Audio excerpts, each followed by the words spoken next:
Mr. Speaker, pursuant to Clause 2A1 of Rule 9, I rise to give notice of my intent to raise a question of the privileges of the House. The form of the resolution is as follows: H-Res 503, impeaching Joseph R. Biden, Jr., President of the United States, for high crimes and misdemeanors. On Tuesday, Congresswoman Lauren Boebert introduced articles of impeachment against President Joe Biden. Again.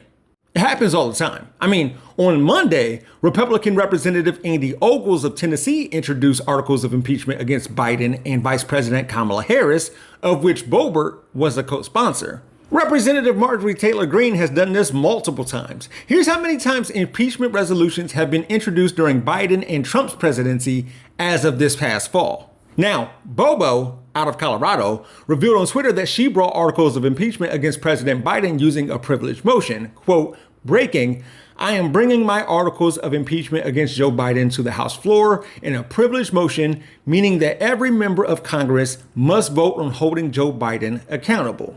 And according to Fox, the Republican lawmaker has contended Biden remains negligent on the U.S. border, failing to keep Americans safe from an influx of deadly fentanyl and criminal activity, as well as failing to relieve the strain on the country's immigration system. So instead of actually doing anything about drugs entering the U.S. through legal ports of entry or helping with the demand side of Americans seeking drugs, Bobo wants to look like she's doing something. With that said, keeping up appearances for one's base is normal, even when things get really weird.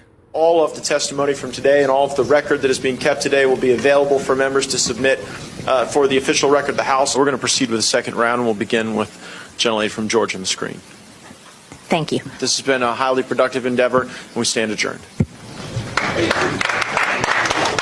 We stand adjourned.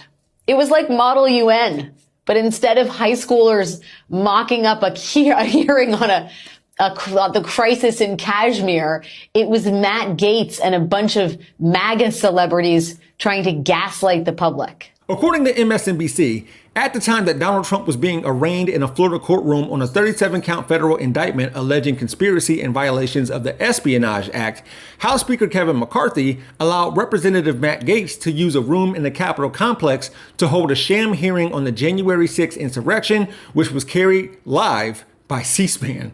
As the Washington Post's Dana Milbank pointed out, while the Florida lawmaker called his stunt a field hearing, he holds no committee chairmanship position in GOP-led House, and McCarthy should have squashed his plans, per Raw Story.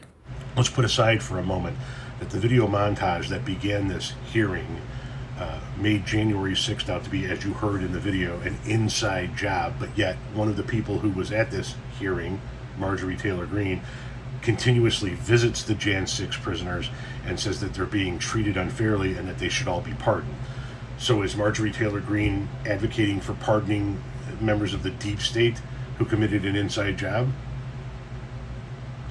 Anyway. This weirdness is normal for today's GOP, and this may be weird for me to say, but these are lawmakers who could be doing stuff about real stuff who would rather do fake stuff.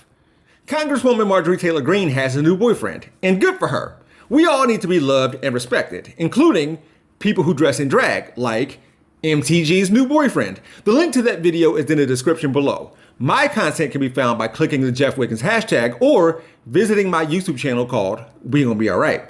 And if you didn't know, my architect knows Japanese.